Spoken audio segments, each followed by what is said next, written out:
Bismillahirrahmanirrahim. Assalamualaikum warahmatullahi wabarakatuh. Perkenalkan, nama saya Ervis Aisyah Citra Utami, NIM 19136013, Prodi Geografi NK. Di sini saya akan menjelaskan tentang budaya Melayu untuk memenuhi ujian tengah semester saya dengan mata kuliah Studi Masyarakat Indonesia. Dosen pengampu Dr. Novrion MPD. Yang pertama yaitu saya akan menjelaskan tentang asal-usul bangsa Melayu. Secara amnya, asal-usul bangsa Melayu terdapat dua teori, yaitu bangsa Melayu berasal dari Yunan dan bangsa Melayu berasal dari Nusantara. Selain itu, ada juga pendapat yang mengatakan bahwa orang Minangkabau itu berasal dari pengikut Nabi Nuh, yaitu bangsa Ar, yang mendarat di muara Sungai Jambi dan Palembang semasa banjir besar berlaku di bumi. Tetapi, pendapat ini masih belum mendapat bukti yang kukuh. Teori ini disokong oleh beberapa sarjana, yaitu R.H. Golden, J.H. Sikern, J.R. Foster, J.R. Logan, Slamet Muljana, dan juga Asma Haji Omar. Secara keseluruhannya, alasan-alasan yang menyokong teori ini adalah seperti yang pertama, kapak tua yang mirip kepada kapak tua di Asia Tengah di Kepulauan Melayu. Perkara ini menunjukkan adanya migrasi penduduk dari Asia Tengah ke Kepulauan Melayu. Terdapat pada gambar di bawah itu gambar kapak tua. Adat resam bangsa Melayu mirip kepada suku Naga di daerah Assam, berhampiran dengan sempadan India dengan Myanmar.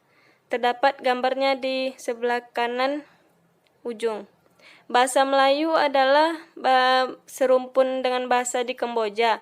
Lebih lanjut lagi, penduduk di Kamboja mungkin berasal dari dataran Yunan dengan menyusuri sungai Mekong. Perhubungan bangsa Melayu dengan bangsa Kamboja sekaligus menandakan pertaliannya dengan daratan Yunan.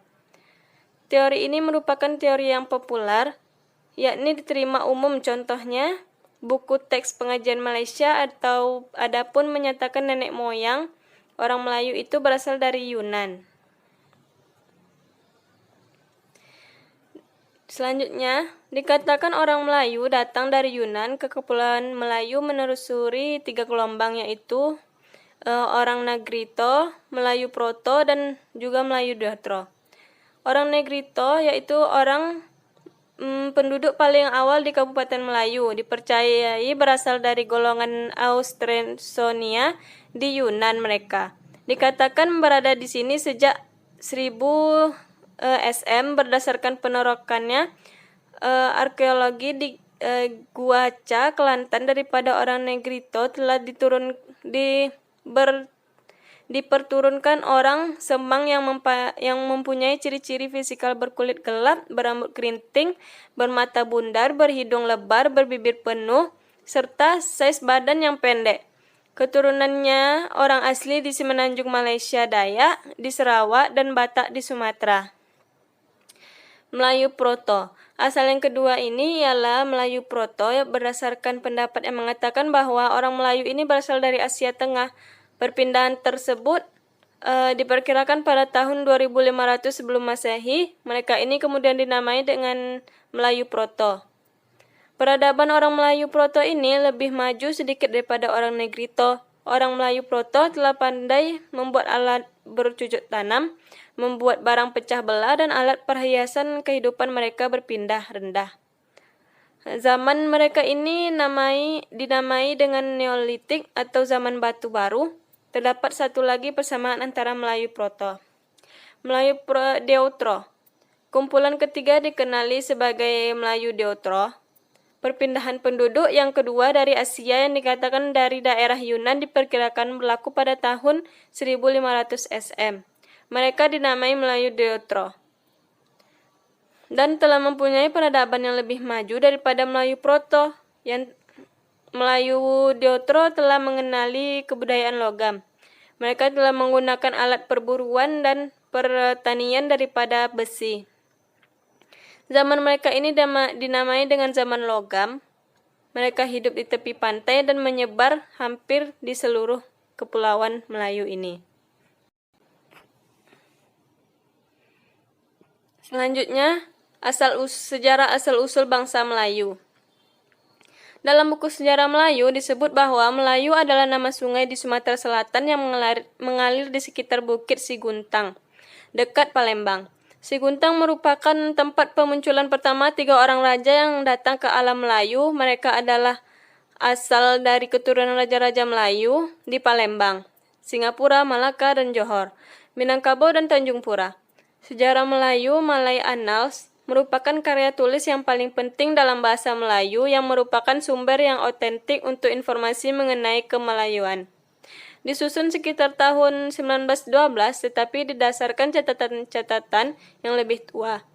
Disebut juga bahwa anggota kerajaan Melaka menyebut diri mereka keturunan Melayu dari daerah kerajaan daerah Palembang. Seperti keluarga raja-raja di Negeri Sembilan, yaitu yang di Pertuan Ali Alam Syah yang dianggap keturunan langsung dari Raja Minangkabau terakhir. Pada waktu itu sebutan Melayu merujuk pada keturunan sekelompok kecil yang orang Sumatera.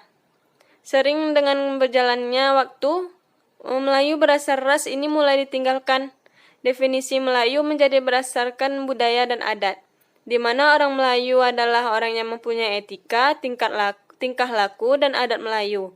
Pada waktu Islam mulai dianut di daerah Sumatera dan Semenanjung Melaka, keyakinan dan ketaatan terhadap agama Islam menjadi salah satu ciri khas dari orang Melayu.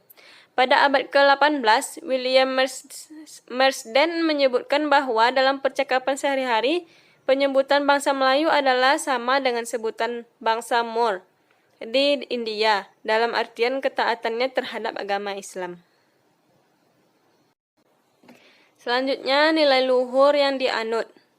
Budaya Melayu merupakan jati diri dari orang Melayu yang perlu terus dibina dan dikembangkan secara konsisten dan meluas di seluruh Nusantara, agar nilai-nilai adat Melayu sebagai nilai utama dapat disebarluaskan, dicerna, dihayati sebagai pakaian masyarakat Melayu. Budaya Melayu pernah berjaya dan terkenal di masa tempo dulu, maka katanya kejayaan itu harus dapat kembali diangkat sesuai kelebihan dan kekurangannya, dan akan dijadikan bahan kajian untuk mendapat saripati nilai hakiki yang handal mampu menghadapi tantangan zaman dan cobaan global. Selanjutnya, adat dan budaya Melayu. Budaya Melayu identik dengan agama, bahasa, dan adat istiadat merupakan integritas yang solid. Adat Melayu merupakan konsep yang menjelaskan satu keseluruhan cara hidup Melayu di alam Melayu. Orang Melayu di mana juga berada akan menyebut fenomena budaya mereka sebagai ini adat kaum. Masyarakat Melayu mengatur kehidupan mereka dengan adat agar setiap anggota adat hidup beradat, seperti adat alam, hukum adat, adat beraja, adat bernegeri, adat berkampung, adat memerintah, adat berlaki bini, adat bercakap, dan sebagainya. Adat adalah fenomena keserumpanan yang mendasari kebudayaan Melayu. Adat-adat raja Melayu diantaranya Melayu diri, yaitu merendahkan diri, tiada mau membesarkan diri baik dari segi adat tertib, bahasa pertuturan, perjalanan, dan kedudukan. Tidak garang, yaitu berlemah lembut, tidak berlebih-lebihan, tidak berkekurangan. Orang yang majelis, yaitu pertengahan sederhana dalam perlakuan, perbuatan, perkataan, pakaian, dan perjalanan. Adab pandai menyimpan diri, yaitu pandai mengawal kata-kata, penglihatan, dan pandangan dari perkara yang keji. Nah, kita masuk pada puncak-puncak budaya Melayu. Rumah adatnya yaitu salaso, pakaian adatnya baju kurung, senjata tradisionalnya pedang Melayu. Sastranya, pantun merupakan jenis sastra Melayu yang masih banyak dijumpai dalam acara-acara adat Melayu. Ada juga hikayat yang bisa dikatakan biografi versi Melayu. Selain itu ada kurindam, seloka, syair, tribun, dan kermina. Di foto yaitu contoh dari seloka Melayu dan gurindam. Gurindam 12. Alat musiknya kompang, darbuka, dan gambus. Tarian adatnya yaitu tarian makan siri, tari makyong, tari zapin. Makanan khasnya yaitu asam pedas ikan baung, nasi lemak, roti jalo, es air mata pengantin. Objek wisatanya yaitu Ulu Kaso, Candi Muara Takus, Istana Siak, Masjid Agung An-Nur. Pahlawan Nasional Melayu.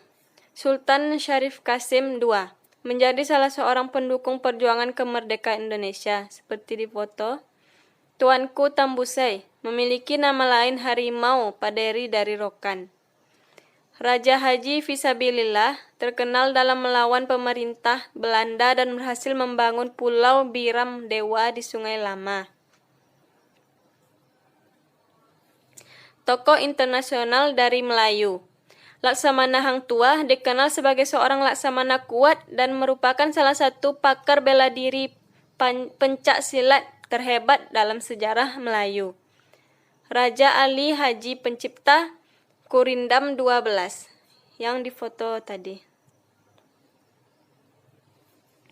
Masalah yang terjadi pada suku Melayu.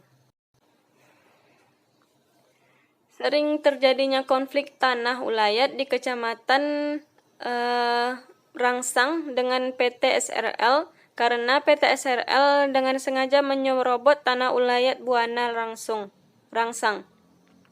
Maka dari itu, tugas dari Lembaga Adat Melayu Riau adalah untuk membela dan menjaga hak masyarakat hukum adat agar tidak terjadi lagi konflik tanah ulayat. Penelitian ini menggunakan metode deskriptif kualitatif. Sumber data diperoleh melalui observasi, studi pustaka, dokumentasi, serta wawancara dengan beberapa narasumber kunci yang mengetahui betul tentang konflik yang telah terjadi. Hasil penelitian ini menjelaskan bahwa Lembaga Adat Melayu Riau telah melakukan resolusi konflik dengan cara integrating. Yang kedua adalah compromising. Dikarenakan perusahaan tidak ingin berdamai, maka Lembaga Adat Melayu Riau melakukan upaya resolusi konflik, dominating atau perlawanan. Berdasarkan hasil temuan peneliti di lapangan dan penjelasan yang telah dianalisis di atas, maka dapat ditarik kesimpulan bahwa metode resolusi konflik yang digunakan oleh LAMR Kecamatan Rangsang ada 3 metode yang telah digunakan untuk menyelesaikan sengketa tanah ulayat ini. Dikarenakan metode tersebut sangat cocok untuk menyelesaikan masalah-masalah yang dirasa rumit dan sulit untuk diselesaikan, dan cara yang paling berhasil adalah metode forcing. Karena metode ini juga adalah metode yang paling populer untuk digunakan jika konflik yang rumit dan sulit untuk diselesaikan dibanding kedua konflik tersebut. Baiklah, hanya itu yang dapat saya sampaikan. Lebih dan kurang saya mohon maaf. Wabillahi taufiq wal hidayah. Assalamualaikum warahmatullahi wabarakatuh.